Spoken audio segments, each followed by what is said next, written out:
of Kenya this week. This week, the president advanced Kenya's leadership on the global stage and accelerated progress at home.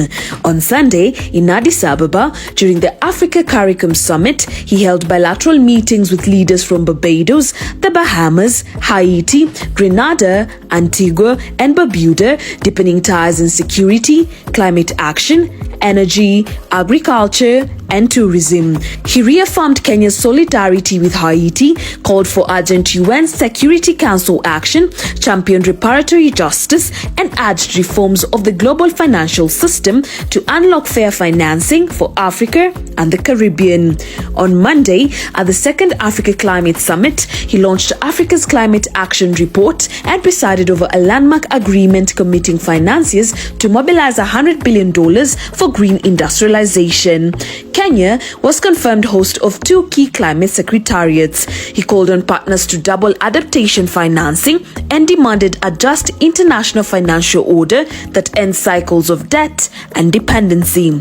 On Tuesday, he joined fellow leaders for the inauguration of the Grand Ethiopian Renaissance Dam, celebrating Africa's self-reliance while urging continued dialogue among Nile Basin countries.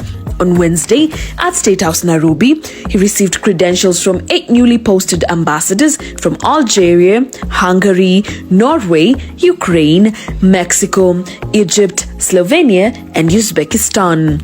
On Thursday, he rolled out transformative projects in Kisii and Nyamira worth over 46 billion Kenyan shillings, including housing, markets, hostels, and electrification for more than 32,000 homesteads.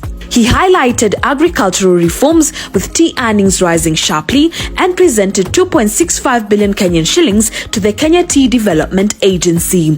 On Friday, in a meeting with grassroots leaders from Murang'a, he confirmed 23 billion Kenyan shillings for affordable housing, billions more for roads, markets, electrification, water projects, and 2 modern stadiums, underscoring Kenya's new path of unity, transformation, and shared prosperity. On Saturday, at State House Nairobi, President William Ruto met UN envoy Ramtain Lamamra, reaffirming Kenya's commitment to end the war in Sudan, address the humanitarian crisis, and support a return to civilian rule, stressing there can be no military solution.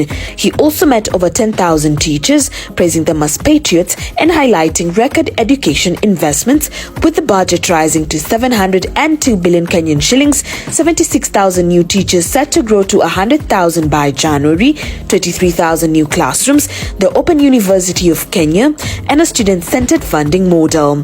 The day concluded with the signing of a landmark memorandum of understanding guaranteeing teachers 20% of affordable housing units. This week's engagements reflected a clear vision, bold leadership abroad, and tangible transformation at home. This are the facts.